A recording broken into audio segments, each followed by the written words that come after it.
Assalamualaikum warahmatullahi wabarakatuh. Saya Dini Sardiansyah Putri. Di sini saya akan menyelesaikan tugas besar saya di mata kuliah perilaku organisasi. Di sini saya akan menjelaskan tentang bagaimana konflik dan negosiasi.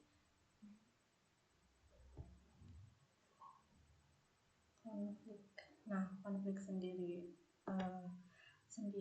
adalah sebuah proses yang dimulai ketika satu pihak memiliki persepsi bahwa pihak lain telah mempengaruhi secara negatif atau akan mempengaruhi secara negatif dan sesuatu yang terjadi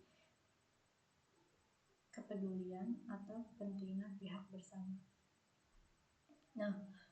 Konflik sendiri itu dibagi menjadi dua, yaitu konflik fungsional dan konflik disfungsional.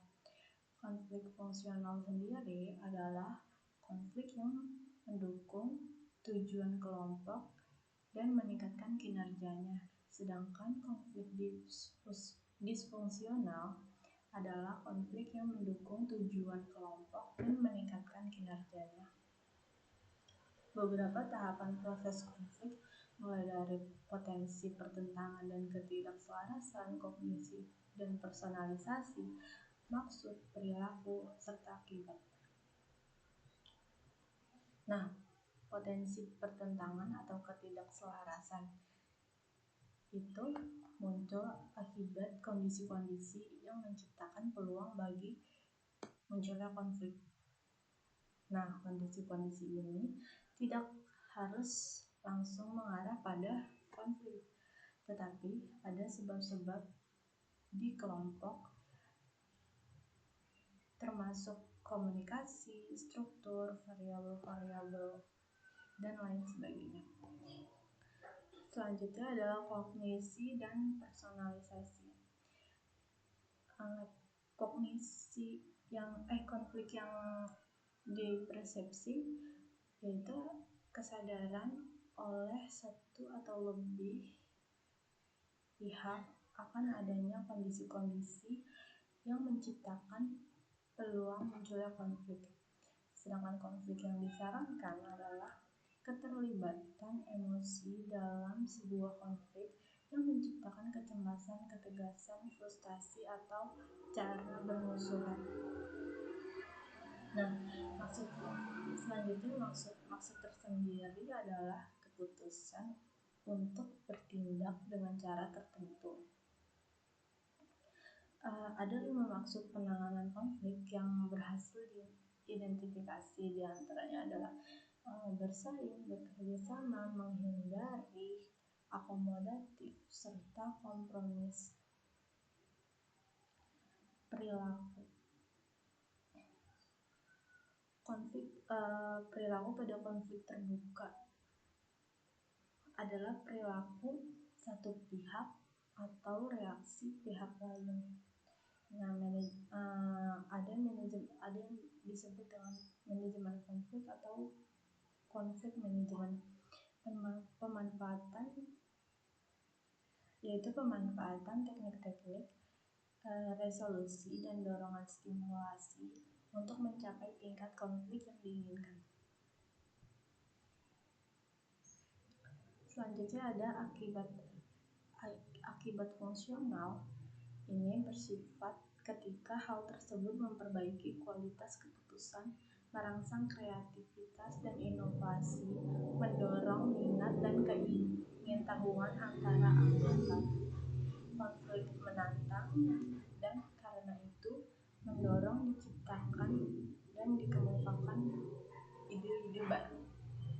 Sedangkan konflik disfungsional yaitu konsekuensi destruktif dari konflik terhadap kinerja sebuah konflik atau organisasi. Salah satunya adalah pertengkaran tidak terkendali yang menimbulkan rasa tidak senang.